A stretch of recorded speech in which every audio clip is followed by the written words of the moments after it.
A warm welcome to the clinical discussion of orthopedics short case. In this video, relevant clinical findings and probable questions are discussed. So, 19-year-old male complained of a swelling in proximal part of left arm. This is the clinical picture associated with it. So, there is a swelling in the proximal part of left arm with duration 5 years, insidious in onset, gradually progressive. No pain, discharge, trauma or other swellings.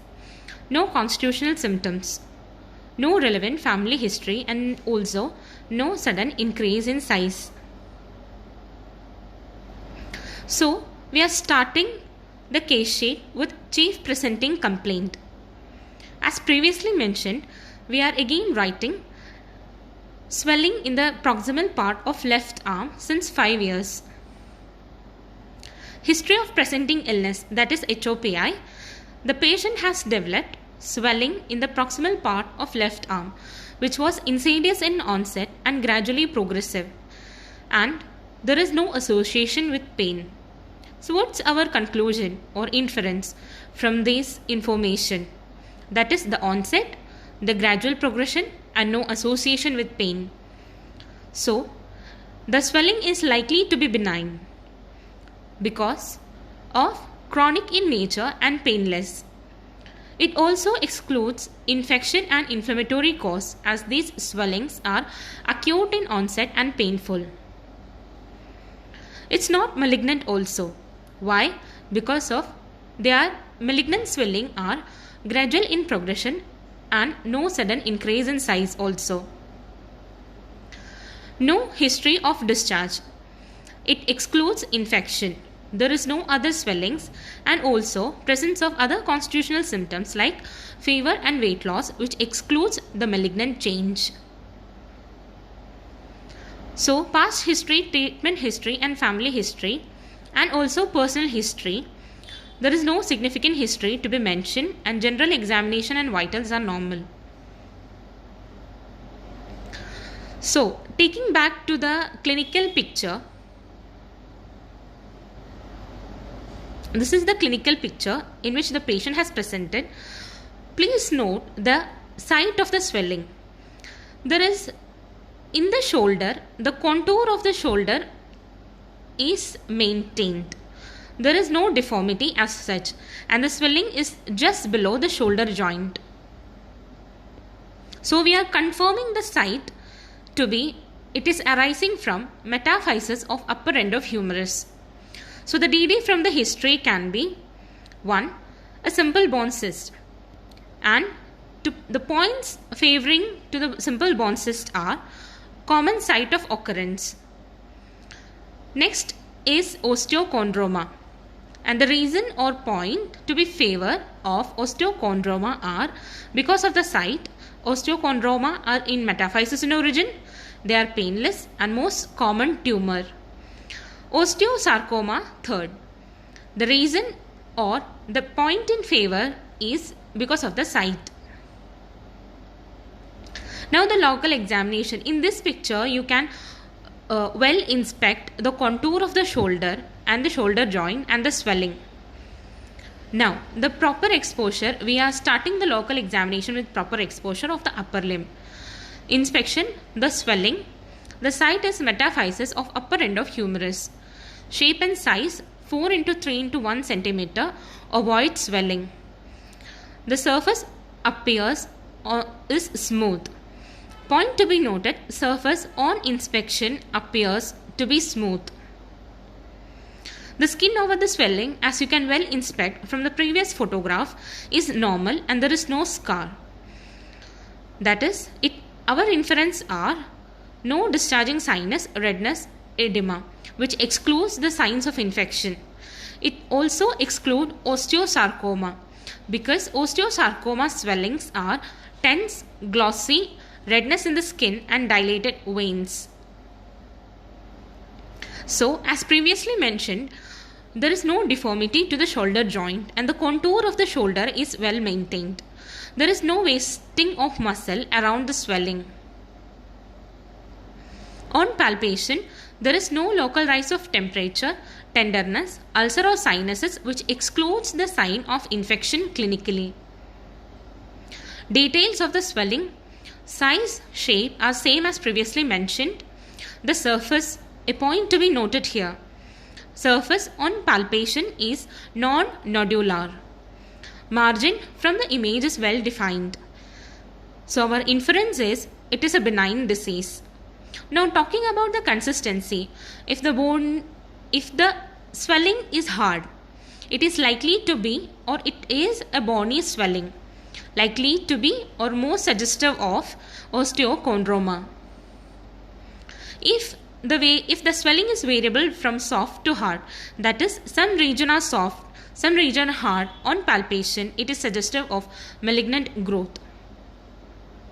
Now, the site of origin of the swelling, that is, the question is whether the swelling is arising from bone, whether the swelling is arising from muscle or from neurovascular structure.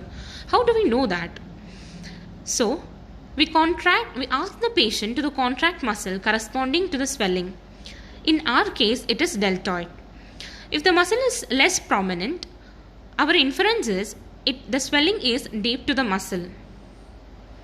If the swelling is superficial, it is likely to be more prominent on examination. And if the swelling has no change after the contraction of the muscle, our inference is it is arising from the muscle. In our case, the swelling is deep to the muscle.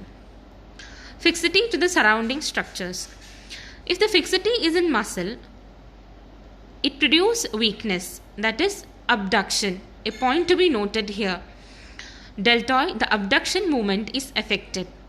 If fixity in the skin, there appears edematous and non-pinchable.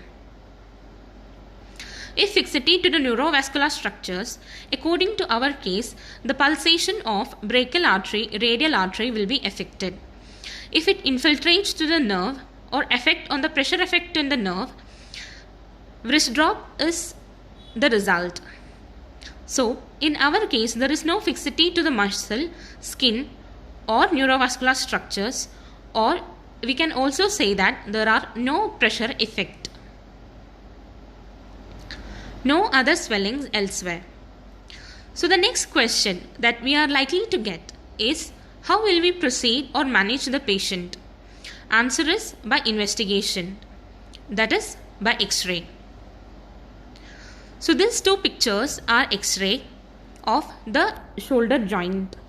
Now we can well inspect that the swelling is arising from previously mentioned the metaphysis of the upper end of humerus, and on X-ray it confirms that the bony growth is there, which is made of a mature cortical bone and marrow. So what's our diagnosis? Our diagnosis is osteochondroma. Therefore, we exclude simple cyst and osteosarcoma respectively. Features of simple cyst: there is pain in simple cyst and history, and it is incidental finding.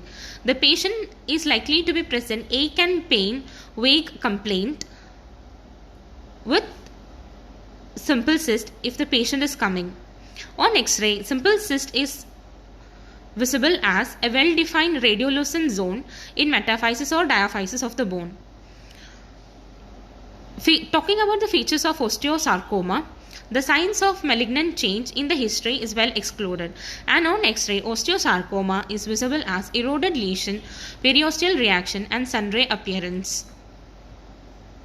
Other differential diagnosis or DDs are osteoclastoma or giant cell tumor.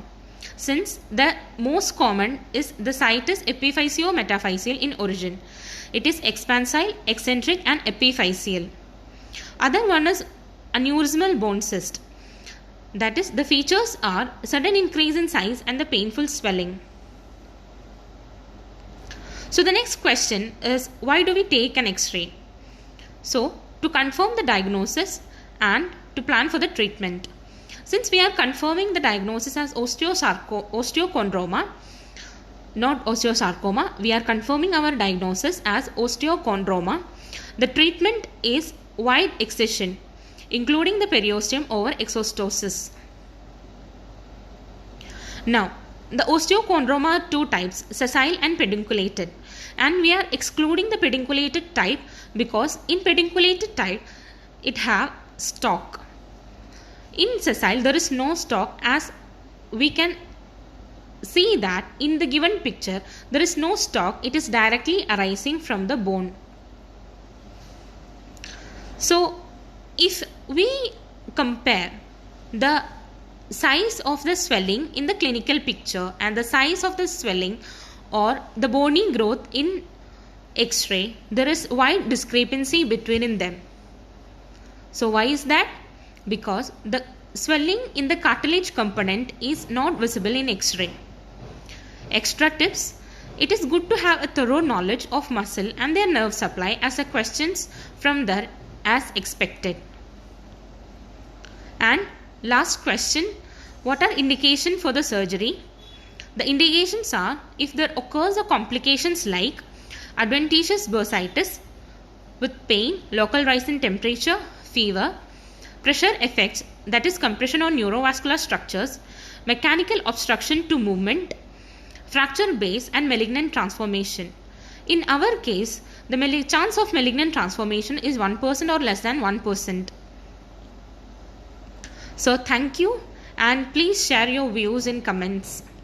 Signing off with Study with Tejomay.